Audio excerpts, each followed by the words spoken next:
ഒരിക്കൽ ഒരിടത്ത് മഹാമടിയനായൊരു പാമ്പുണ്ടായിരുന്നു. ചെറുജീവികളെ പറ്റിച്ചു ഭക്ഷിക്കുകയാണ് അവന്റെ സ്ഥിരം രീതി.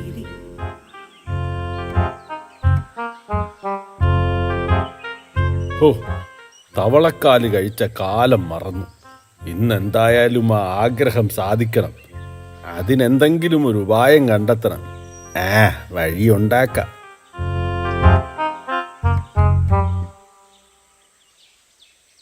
അവിടെ അടുത്ത് ഒരു കുളത്തിൽ കുറെ തവളകൾ താമസിച്ചിരുന്നു.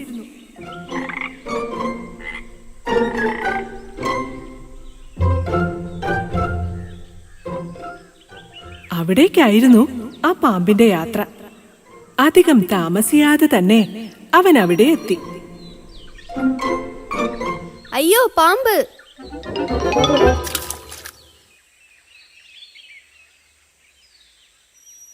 ചങ്ങാതിമാരെ, നിങ്ങൾ എങ്ങോട്ടാണ് ഈ ചാടിപ്പോകുന്നത്?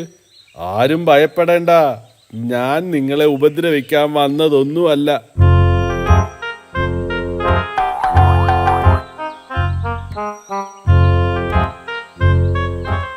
അതെ, ഞാനിപ്പോൾ മാംസം ഭക്ഷിക്കാറില്ല, ഒരു ജീവികളെയും കൊല്ലാറുമില്ല. പരമസാത്വികനാണ് ഞാൻ. ഞങ്ങളെ പറ്റിക്കാനൊന്നും നോക്കണ്ട. ഇതൊക്കെ നിന്റെ സൂത്രമല്ലേ? സത്യത്തിൽ നിങ്ങളെ സഹായിക്കാൻ വേണ്ടിയാണ് ഞാൻ വന്നിരിക്കുന്നത്. അതെങ്ങനെ? കുറെ തവളപിടുത്തക്കാരെ ഞാൻ വഴിയിൽ വെച്ച് കണ്ടു. അവരിങ്ങോട്ടാണ് വരുന്നതെന്ന് അവരുടെ സംസാരത്തിൽ നിന്ന് എനിക്ക് മനസ്സിലായി. അക്കാര്യം നിങ്ങളെ അറിയിക്കാനാണ് ഞാൻ വന്നത്. പാമ്പ് പറഞ്ഞത് കേട്ടപ്പോൾ തവളകൾക്ക് സംശയവും പേടിയും തോന്നി. അവർ കൂടി ആലോചിക്കാൻ തുടങ്ങി. ഈ പാമ്പ് പറയുന്നതിൽ എന്തെങ്കിലും സത്യമുണ്ടെങ്കിലോ? തവളപിടുത്തക്കാർ ഇവിടെ എത്തുന്നതിന് മുൻപ് നമുക്ക് എങ്ങോട്ടെങ്കിലും മാറിപ്പോകണം. പക്ഷേ നമ്മൾ എവിടേക്കാണ് മാറിപ്പോവുക? എന്നെ വിശ്വസിക്കാമെങ്കിൽ ഞാൻ നിങ്ങളെ സുരക്ഷിതമായി ഒരു സ്ഥലത്തെത്തിക്കാം. പാമ്പ് പറഞ്ഞത് വിശ്വസിച്ച തവളകൾ അവനോടൊപ്പം യാത്രയായി.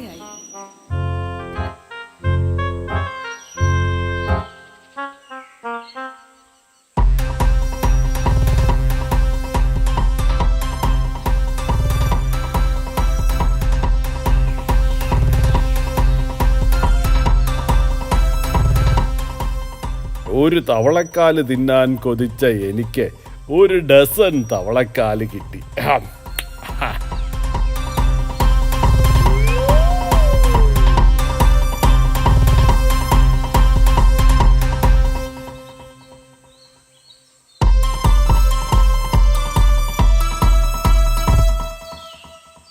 ഇവരെ സുരക്ഷിതമായി എത്തിക്കാമെന്ന് പറഞ്ഞത് എന്റെ വയറ്റിലേക്കാണെന്ന് ഈ മണ്ടന്മാരുണ്ടോ അറിയുന്നു.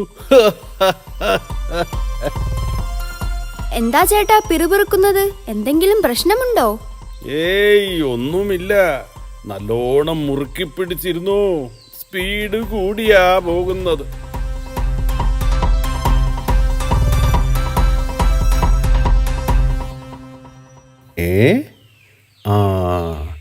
ഈ ഗുഹയിലേക്ക് കയറാം. വഴിയിൽ കണ്ട ഒരു ഗുഹയിലേക്ക് പാമ്പ് ഇഴഞ്ഞു കയറാൻ തുടങ്ങി. ചേട്ടാ, ഈ ഗുഹയിലേക്ക് എന്തിനാണ് കയറുന്നത്? ഇത്രയും ദൂരം വന്നതല്ലേ, അല്പം വിശ്രമിച്ചിട്ട് പോകാം. അയ്യോ ചേട്ടാ, അതിൽ കേറരുതേ. ഒന്ന് ചുമ്മാതിരിക്കടേ. വിശ്രമവും ആവാം, എനിക്കല്പം വിശപ്പും മാറ്റാം.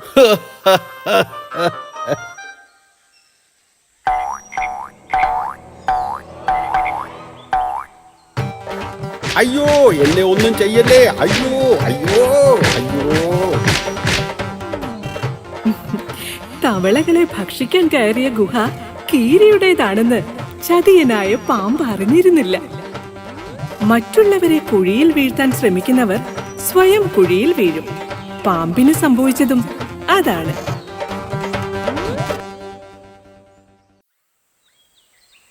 സ്വന്തം ഗ്രാമത്തിലെ കടുത്ത വരൾച്ചയും ഭക്ഷ്യക്ഷാമവും കാരണം മറ്റൊരു ദേശം തേടിയിറങ്ങിയതാണ് പൊന്നൻ തവള.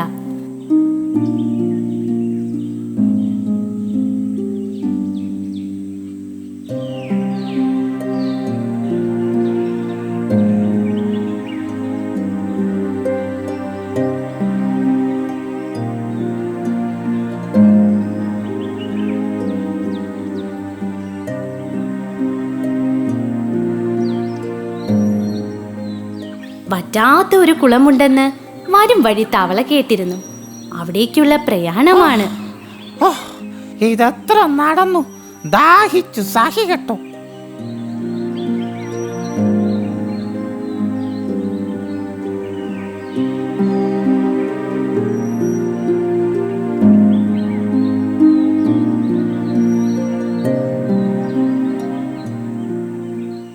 ദൂരെ ഒരു പൂന്തോട്ടം കാണുന്ന പൊന്നൻ തവള സന്തോഷം കൊണ്ട് തുള്ളിച്ചാടി. ഹായ് ഹായ്, അവിടെ നിറയെ ചെടികളും പൂക്കളും. ഉറപ്പായും ഉറവ പറ്റാത്ത കുളം അവിടെയാകും. തന്റെ ക്ഷീണം മറന്ന് പൊന്നൻ തവള വേഗം അങ്ങോട്ടേക്ക് പോയി.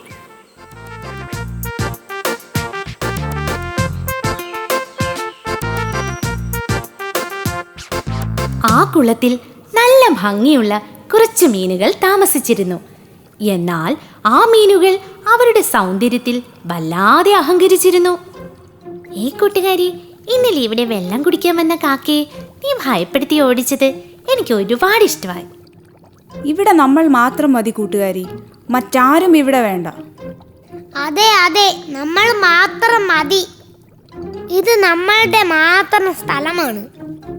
ഇവിടേക്ക് ഒരാളെ നമ്മൾ കയറ്റില്ല. ഹയ്യ, ഹായ് കൂട്ടുകാരെ, ഇങ്ങനെ ചാടി നോക്കൂ, നല്ല രസമാണ്.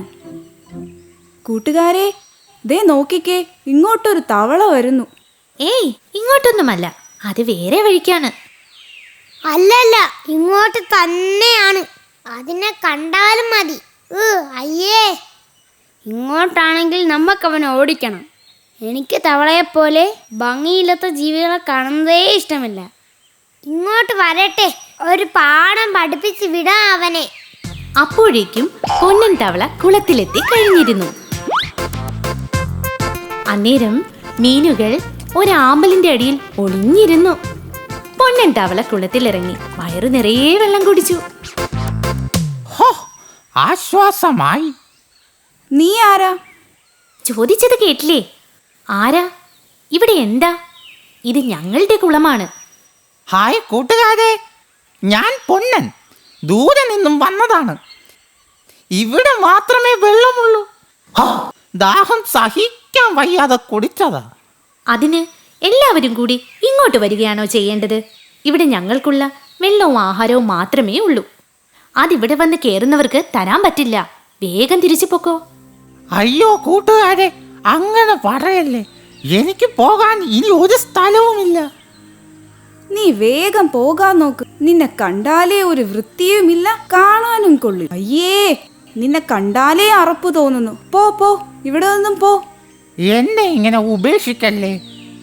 എന്നെയും ചങ്ങാതിയായി കണ്ടൂടെ? അയ്യേ, നിന്നെയാണോ ഞങ്ങൾ ചങ്ങാതിയാക്കേണ്ടത്? അയ്യേ, നീ ഞങ്ങളെ ഒന്ന് നോക്ക്. ലോകത്തിലെ ഏറ്റവും സുന്ദരികളാണ് ഞങ്ങൾ. നീ നോക്ക്, കണ്ടോ ഞങ്ങളുടെ അഴക്? ഈ ഞങ്ങൾ കാണാൻ ഭംഗിയില്ലാത്ത നിന്നെ കൂടെ കൂട്ടാനോ? അയ്യേ അയ്യേ, ചൊറിയൻ തവള. ആ ഭംഗിയില്ലാത്തവന്റെ ആഗ്രഹം നോക്കണേ കൂട്ടുകാരെ, നമ്മുടെ ചങ്ങാതി ആവണമെന്ന്. അമ്പോ, അത്യാഗ്രഹം തന്നെ.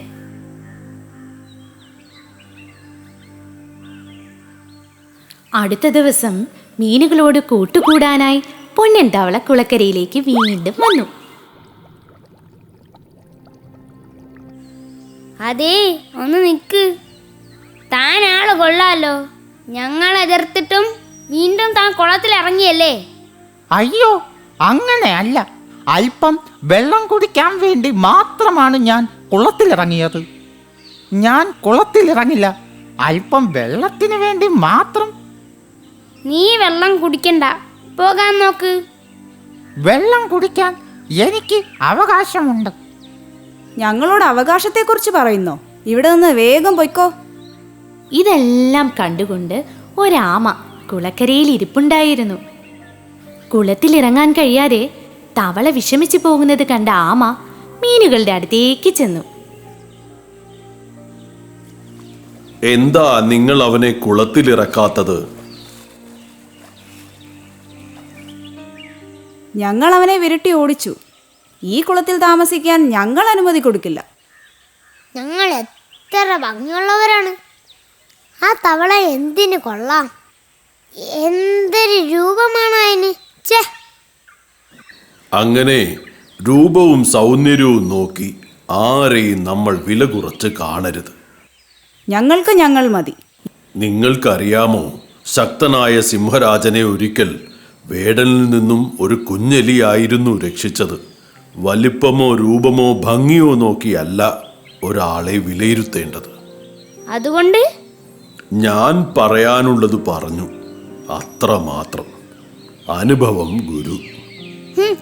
ഞങ്ങളെ കുളത്തിലെ വെള്ളം കുടിച്ചിട്ട് ഞങ്ങളെ ഉപദേശിക്കുന്നു.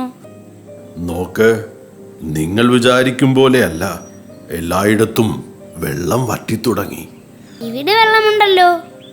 ഭാഗ്യം കൊണ്ട് മാത്രമാണ് ഇവിടെ ഇപ്പോഴും വെള്ളമുള്ളത്. എപ്പോൾ വേണമെങ്കിലും ഈ കുളവും വറ്റും. ഇവിടുത്തെ വെള്ളമൊന്നും പറ്റില്ല. ഒന്ന് ഓർത്തു നോക്ക്, ഈ കുളത്തിലെ വെള്ളം വറ്റിയാൽ നിങ്ങൾ എന്തു ചെയ്യും?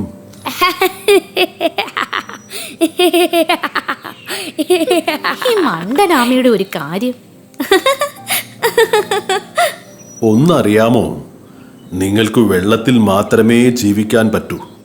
പക്ഷേ ആ തവളയ്ക്ക് വെള്ളത്തിലും കരയിലും ഒരുപോലെ താമസിക്കാം. ആരെയും ചെറുതായി കാണരുത്. ആ ആമയുടെ സംസാരം കേട്ടോ, നമ്മളെ ഉപദേശിക്കാൻ വന്നിരിക്കുന്നു. അതെ അതെ, നമ്മുടെ ദേയിൽ വെള്ളം കുടിച്ചതും പോരാഞ്ഞ് ആമച്ചാരുടെ ഒരു അഹങ്കാരമേ.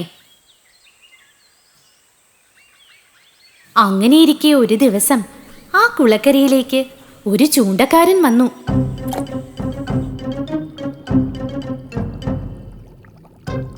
അയ്യോ കൂട്ടുകാരെ, ആപത്താണ്.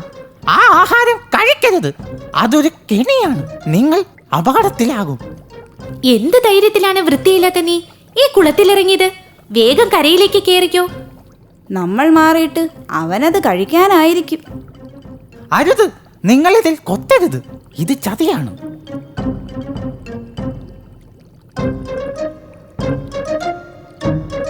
അയ്യോ അയ്യോ, അപ്പൊ ഞങ്ങളിത് കൊത്തിയിരുന്നെങ്കിൽ അതെ, അപകടം ആയേനെ. ക്ഷമിക്കണം ചങ്ങാതി. ഞങ്ങൾ നിന്നെ ഒരുപാട് കളിയാക്കി. എന്നിട്ടും നീ ഞങ്ങളോട് വെറുപ്പ് കാട്ടാതെ ഞങ്ങളുടെ ജീവൻ രക്ഷിച്ചു. തവളച്ചാരെ, ഇനി നീ എന്നും ഞങ്ങളുടെ നല്ല ചങ്ങാതി ആയിരിക്കും. നിനക്ക് എത്ര കാലം വേണമെങ്കിലും ഈ കുളത്തിൽ കഴിയാം.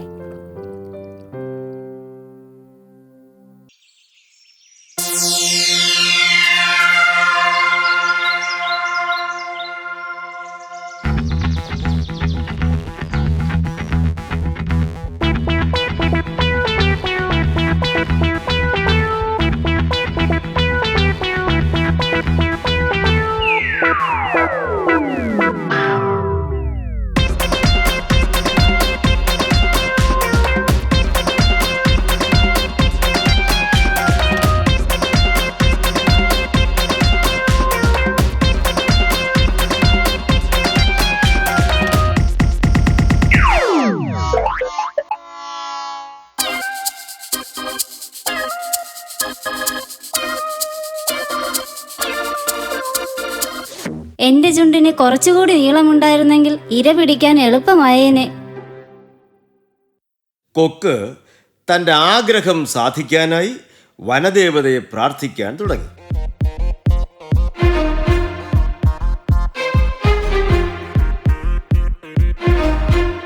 എന്നിട്ട് വനദേവത പ്രത്യക്ഷപ്പെട്ടു. വനദേവത വരവും നൽകി. വരമോ? എന്ത് വരം? പറയാം. കൊക്കിന് ആവശ്യം പോലെ നീട്ടാനും ചുരുക്കാനും കഴിയുന്ന ഒരു മാന്ത്രിക ചുണ്ട് സമ്മാനിച്ചു.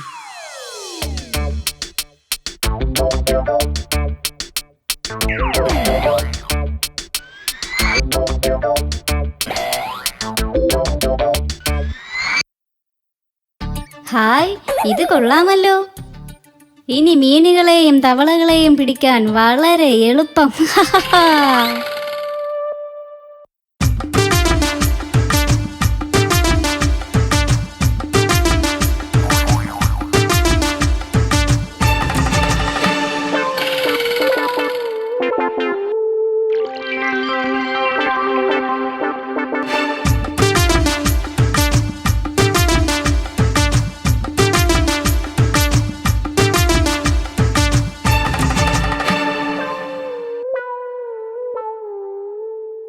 ഇവനെ കാരണം ഇവിടെ ജീവിക്കാൻ വയ്യാതെയായി. ശരിയാണ്, വരം കിട്ടിയ ശേഷം ഇവൻ വലിയ അഹങ്കാരിയായി മാറി. ഈ മാന്ത്രിക ചുണ്ടുള്ളപ്പോൾ ചെറിയ ജീവികളെ പിടിച്ച് ഇങ്ങനെ കഷ്ടപ്പെടേണ്ട കാര്യമില്ല.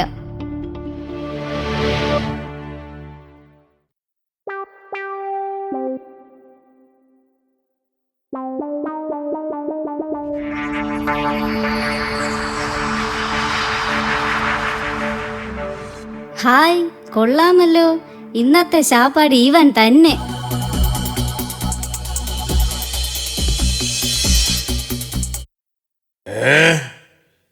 ഇതെന്താ? ഇതെന്റെ മാന്ത്രിക ചുണ്ടാണ്. നിന്നെ ഞാൻ വിഴുങ്ങാൻ പോവുകയാണ്.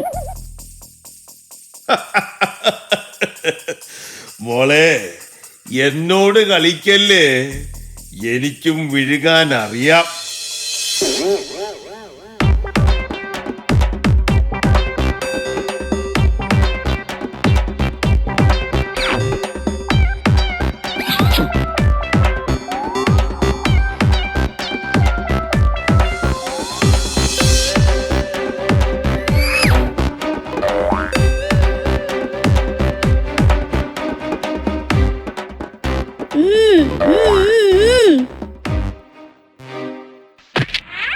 അയ്യോ, എന്റെ മാന്ത്രിക ചുണ്ട് ഒടിഞ്ഞേ.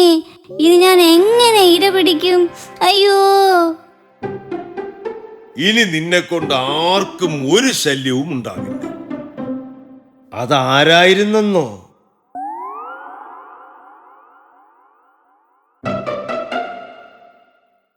എന്റെ അപ്പൂപ്പൻ. അപ്പൂപ്പൻ ഭയങ്കരനാ, എന്നെ പോലെ. ചിരിച്ചതൊക്കെ മതി മതി, നിങ്ങൾ പൊയ്ക്കോ. ഞാൻ അല്പം കൂടി ഉറങ്ങട്ടെ. ശരി പാമ്പമാവ. അത്യാഗ്രഹമാണ് കൊക്കിനെ ആപത്തിൽ ചടിച്ചത്. ശരിയാ, നല്ല കഥ.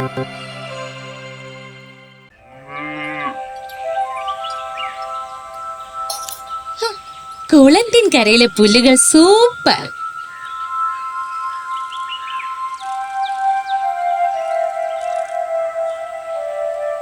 പുല്ലുകൾക്ക് മാത്രമല്ല, ഈ കുളത്തിലെ വെള്ളത്തിനും നല്ല രുചിയാ.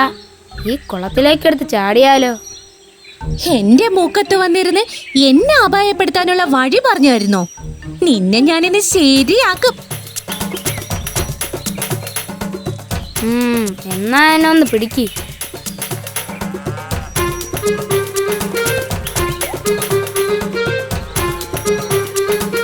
അയ്യോ, അതെന്ത് സാധനമാ മുകളിൽ നിൽക്കുന്നത്? ഓ, കണ്ടിട്ട് പേടിയാവുന്നു. അതെങ്ങാനും ഈ വെള്ളത്തിലേക്ക് മറിഞ്ഞു വീണ നമ്മളൊക്കെ ചതഞ്ഞരഞ്ഞ് ചത്തത് തന്നെ. വേഗം വാ, നമുക്ക് അമ്മയോട് ചെന്ന് പറയാം.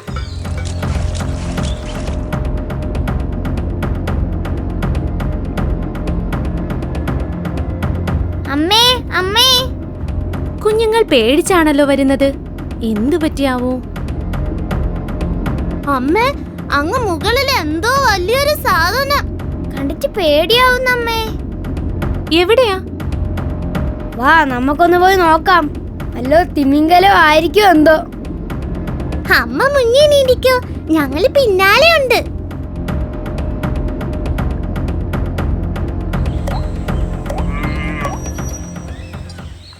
ആഹാ, ഇതിനെ കണ്ടിട്ടായിരുന്നോ നിങ്ങൾ ഇത്രമാത്രം പേടിച്ചത്? ആരും പേടിക്കണ്ട, ആ ജീവി കുളത്തിലൊന്നും ഇറങ്ങി വരില്ല. അത് എന്ത് ജീവിയാ അമ്മേ? ആ ജീവിയാണ് മക്കളെ പശു. പശു, നല്ല പേര്. അക്ഷരം സ്ഫുടമായി പറഞ്ഞു പഠിക്കൂ മക്കളെ. പശു, പശു, പശു, പശു. ആ, പശു, പശു. ആ, പശു. പശു പശു അല്ല, വെറും പശു.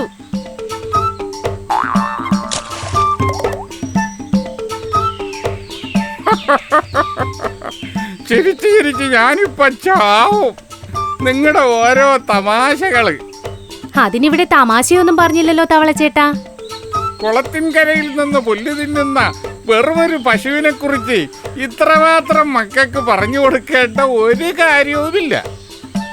ഈ കുളത്തിലെ വെള്ളത്തിൽ കുറച്ചു നേരം മുങ്ങിക്കിടന്ന ചത്തുപോകുന്ന കരയിലെ വെറൊരു ജീവി മാത്രമാണവൻ. ഈ വെള്ളത്തിൽ നിന്നും കുറച്ചു നേരം കരയ്ക്ക് കയറി കിടന്നാൽ ഞങ്ങളും ചത്തുപോകില്ലേ? അതെ അതെ, മീനുകളായ നിങ്ങൾക്ക് കരയിൽ ജീവിക്കാൻ പറ്റാത്തതുപോലെ ആ പശുവിന് ഈ വെള്ളത്തിലും ജീവിക്കാൻ പറ്റില്ല. എന്നാ വെള്ളത്തിലും കരയിലും ഒരേപോലെ ജീവിക്കാൻ ഈ തവളച്ചേട്ടന് സാധിക്കും. അതാണ് മാക്കാൻ തവള.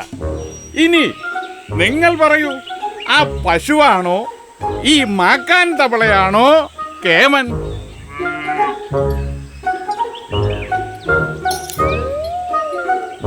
കഴിവിൽ കേമൻ തവളച്ചേട്ടൻ തന്നെ. കറക്റ്റ്. ആർപ്പിട് മക്കളെ, ആർപ്പിട്.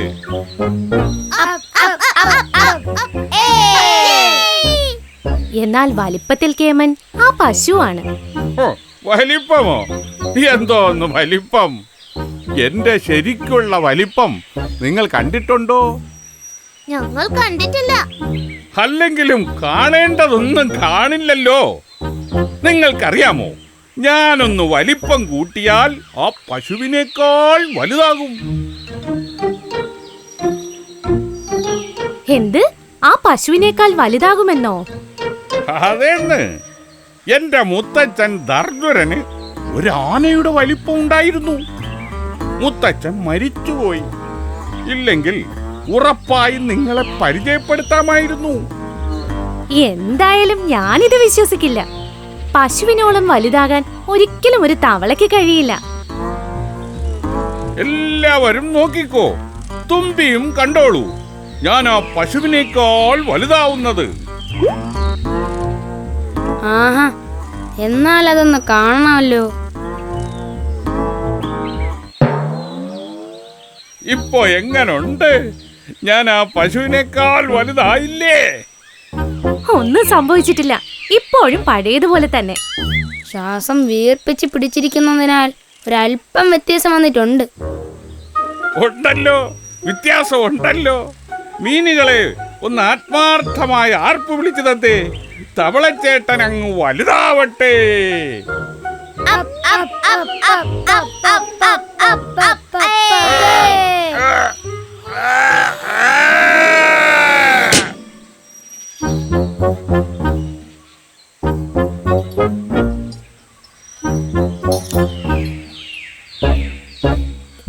ആർപ്പ് വിളി നിർത്തിക്കോടാ പിള്ളാരെ, തവളച്ചേട്ടന്റെ കഥ കഴിഞ്ഞു. അയ്യോ, നമ്മുടെ തവളച്ചേട്ടൻ എന്തു പറ്റി? വലിയവനെന്ന് സ്വയം നടിക്കുന്ന അഹങ്കാരികളായ വിഡ്ഢികൾക്ക് സംഭവിക്കുന്നത് തന്നെ തവളച്ചേട്ടന് സംഭവിച്ചു മക്കളെ.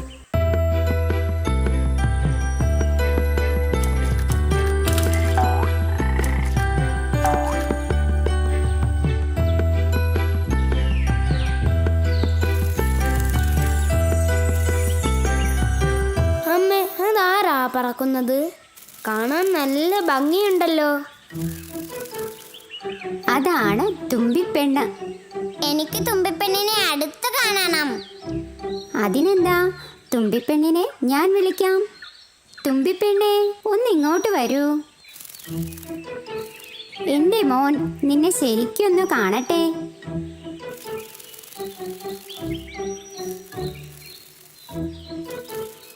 ദാ ശരിക്ക് കണ്ടോളൂ. തുമ്പിപ്പെണ്ണെ, തുമ്പിപ്പെണ്ണെ, നിന്റെ വീട് എവിടെയാ? ഓ, അങ്ങനെ പ്രത്യേകിച്ച് വീടൊന്നുമില്ല. രാത്രി ഇലയുടെ താഴെയോ ആരും കാണാതെ മരത്തടിയിലോ ഒക്കെ ഒളിച്ചിരിക്കും. ഞങ്ങൾ തവളകൾ വെള്ളത്തിലാ മുട്ടയിടുന്നത്. കൊള്ളാം, ഞങ്ങളും അങ്ങനെ തന്നെയാ. മുട്ടകൾ ഒഴുകിപ്പോവില്ലേ? ഏയ്, അധികം ഒഴുക്കില്ലാത്ത വെള്ളത്തിലാണ് ഞങ്ങൾ മുട്ടയിടുന്നത്. കഴിഞ്ഞ ദിവസം ഞാനൊരു തുമ്പിയെ കണ്ടിരുന്നു. തുമ്പിപ്പെണ്ണിനെ പോലെ ഇത്ര നന്നായി പറക്കുകയൊന്നുമില്ല. കാഴ്ചയിലും ഇതുപോലെയല്ല. ഓഹോ, അതാരാ? ഞാൻ ചോദിച്ചപ്പോൾ അവർ പൊടിമണ്ണിലാണ് മുട്ടയിടുന്നതെന്ന് പറഞ്ഞു. ആ, ഇപ്പോൾ ആളെ പിടികിട്ടി. വരൂ, അവൻ്റെ വീട് ഞാൻ കാണിക്കാം.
മനുവും വിക്കിയും കൂട്ടുകാരും അയൽക്കാരുമാണ്.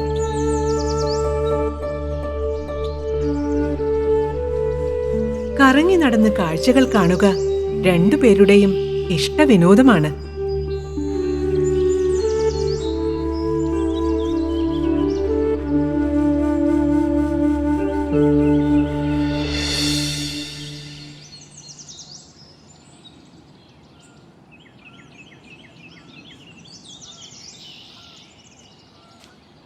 മനു, അതാ അത് കണ്ടോ? അതാണ് ഞാൻ പറഞ്ഞ അമ്പൽക്കുളം. വിക്കി, നീ ആള് കൊള്ളാലോ. ഈ സ്ഥലമൊക്കെ നീ എങ്ങനെ കണ്ടുപിടിച്ചു? അതോ, മുമ്പൊരു ദിവസം ഞാൻ അച്ഛന്റെ കൂടെ ബൈക്കിൽ ഇതുവഴി പോയിരുന്നു. അന്നേ ഞാൻ നോക്കി വെച്ചതാ. എന്തായാലും കൊള്ളാം, അടിപൊളി. ഇത്ര മീനുകൾ! ഓ, എന്തൊരു ഭംഗിയാണ് അതിനെ കാണാൻ. പല നിറത്തിലുള്ള മീനുകൾ നമ്മളെപ്പോലെ തന്നെ ഓടിച്ചാടി കളിക്കുന്നു.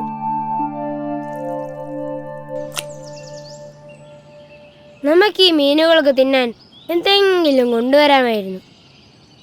അതെ അതെ, നമുക്ക് നാളെ ഇവറ്റകൾക്ക് തീറ്റ കൊണ്ടുവരാം. കൂടെ ഒരു ചൂണ്ടയും. ചൂണ്ടയോ? അതെന്തിനാ? ചൂണ്ടയിൽ തീറ്റ വെച്ച് വെള്ളത്തിലേക്ക് ഇടണം. അപ്പോൾ മീനുകൾ അത് കൊത്തും. ആ സമയത്ത് ചൂണ്ട വലിച്ച് മീനെ പിടിക്കാം. അയ്യോ വിക്കി, ഞാൻ മീനെ പിടിക്കുന്ന കാര്യമല്ല പറഞ്ഞത്. നമുക്ക് മീനുകൾക്ക് തീറ്റ കൊടുക്കാം. അപ്പോൾ മീനുകൾ കൂടുതൽ സന്തോഷത്തോടെ തുള്ളിച്ചാടും. മനു, ഈ മീനുകൾ ഇവിടെ ഇങ്ങനെ തുള്ളിച്ചാടിയിട്ട് നമുക്കെന്ത് കാര്യം? ഇതിനെ പിടിച്ച് വീട്ടിൽ ഫിഷ് ടാങ്കിൽ കൊണ്ടുപോയി ഇടാം. അതൊന്നും വേണ്ട വിക്കി. നീ പേടിക്കാതിരി. ഒരു കാര്യം ചെയ്യാം, ചൂണ്ടൊന്നും വേണ്ട. മീൻ പിടിക്കാനേ ഒരു ചെറിയ വല തന്നെ കൊണ്ടുവരാം. വേണ്ട വേണ്ട, നമുക്കെന്നും ഇവിടെ വന്ന് ഈ കുളത്തിന്റെ ഭംഗിയും നിറമുള്ള മീനുകളെയും എല്ലാം കണ്ട് ആസ്വദിച്ച് തിരിച്ചു പോവാം. ഞാൻ എന്തായാലും നാളെ വലയും കൊണ്ടുവന്ന് മീനിനെ പിടിക്കും.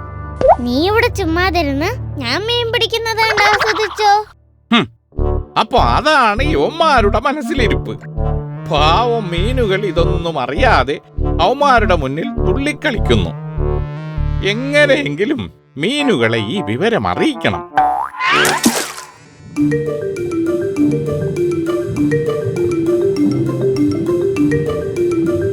തവളച്ചേട്ടാ, എന്താ മുഖത്തൊരു ഗൗരവം? വാ, നമുക്ക് കളിക്കാം. നിങ്ങൾ ഇങ്ങനെ ചുറ്റും നടക്കുന്നതൊന്നും അറിയാതെ കളിച്ചോണ്ടിരുന്നോ? ആ കുട്ടികൾ നിങ്ങളെ നോക്കി പറഞ്ഞത് എന്താണെന്ന് അറിയാമോ? അവരെന്താ പറഞ്ഞത് തവളച്ചേട്ടാ? നാളെ അവർ വലയുമായി വന്ന് നിങ്ങളെ പിടിച്ചോണ്ട് പോകുമെന്ന്. അയ്യോ, നമ്മളിനി എന്ത് ചെയ്യും? നമ്മളിനി എങ്ങോട്ട് പോകും? തവളച്ചേട്ടാ, എന്തെങ്കിലും ഒരു വഴി പറഞ്ഞു തരുമോ? ഓ, എന്നെ കൊണ്ടൊന്നും ചെയ്യാൻ പറ്റില്ല. നമ്മളൊക്കെ ചെറിയ ജീവികൾ, അവർ മനുഷ്യരാണ്. നിങ്ങളെ പിടിക്കാൻ അവർക്കൊരു ചൂണ്ടയോ വലയോ മാത്രം മതി. എന്നാലും നമുക്കും ജീവിച്ചു പോകണ്ടേ? ഒരു കാര്യം ചെയ്യാം. എന്താ തവളച്ചേട്ടാ, എന്താണ് ആ വഴി? നമ്മൾ രക്ഷപ്പെടുമോ? തൊട്ടപ്പുറത്ത് ഒരു കാലൻ ഞണ്ടുണ്ട്. ആളിത്തിരി ദേഷ്യക്കാരനാണ്. പക്ഷേ അവൻ വിചാരിച്ചാൽ ചിലപ്പോ നിങ്ങളെ രക്ഷിക്കാൻ പറ്റും. ഞാനൊന്നു പോയി കണ്ടിട്ട് വരാം.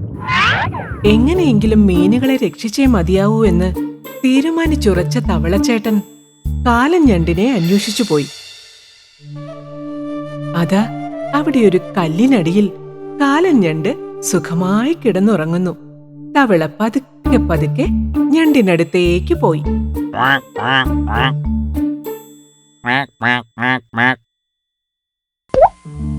എന്താടാ, ഉറങ്ങാനും സമ്മതിക്കില്ലേ? ഒരു സഹായം വേണം. ഇപ്പൊ സഹായിക്കാനൊന്നും പറ്റില്ല. നീ പോയി പിന്നെ വാ. ഇത്രയും ശക്തനായ കാലൻ ഞണ്ട് ഇവിടെ ഉണ്ടായിട്ടും ഇവിടത്തെ ജീവികൾക്ക് ഒരു ഉപകാരവുമില്ലല്ലോ. നീ എന്നെ അധിക്ഷേപിക്കുന്നു. കാര്യം പറ. അപ്പുറത്തെ അമ്പൽക്കുളത്തില് ആ പാവം മീനുകൾക്ക് എന്തു പറ്റി? ഇതിൽ കൂടുതൽ എന്തു പറ്റാനാ ചേട്ടാ? ഇന്ന് 2 കുട്ടികൾ അവിടെ വന്ന് മീനുകളെ മൊത്തം പിടിച്ചുകൊണ്ട് പോകാൻ പദ്ധതിയിട്ടിരിക്കുന്നു. നമ്മൾ എന്തെങ്കിലും ചെയ്തില്ലെങ്കിൽ നമ്മുടെ ആമ്പൽക്കുളത്തിൽ ഒരു മീൻ പോലും ബാക്കിയുണ്ടാവില്ല. നാളെ അവർ വലയുമായി വരും. സംഗതി കുറച്ച് കടുപ്പമാണ്. അപ്പോ എന്ത് ചെയ്യും? എന്തെങ്കിലും ചെയ്യാതെ പറ്റില്ല. നമ്മുടെ ഒപ്പമുള്ളവരെ എന്തു വില കൊടുത്ത് നമ്മൾ രക്ഷിക്കണം. നീ ഒരു കാര്യം ചെയ്, ആ മീനുകളോട് പോയി സമാധാനമായി ഇരിക്കാൻ പറ. ഞാൻ നാളെ വന്ന് ആ കുട്ടികൾക്കൊരു പണി കൊടുക്കാം.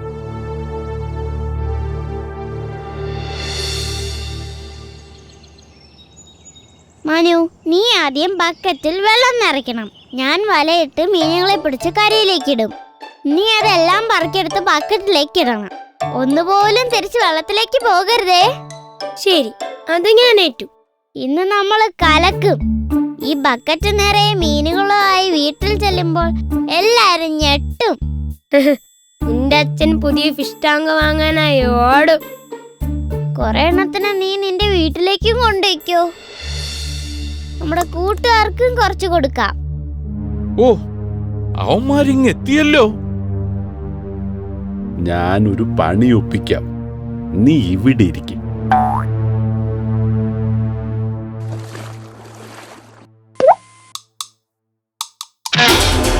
അയ്യോ, ഞണ്ട് ഞണ്ട് ഞണ്ട്. വിക്കി, ഓടിക്കോ. പേടിക്കണ്ട മനു, ഇതിന് ഞാൻ ഇപ്പൊ ശരിയാക്കാം.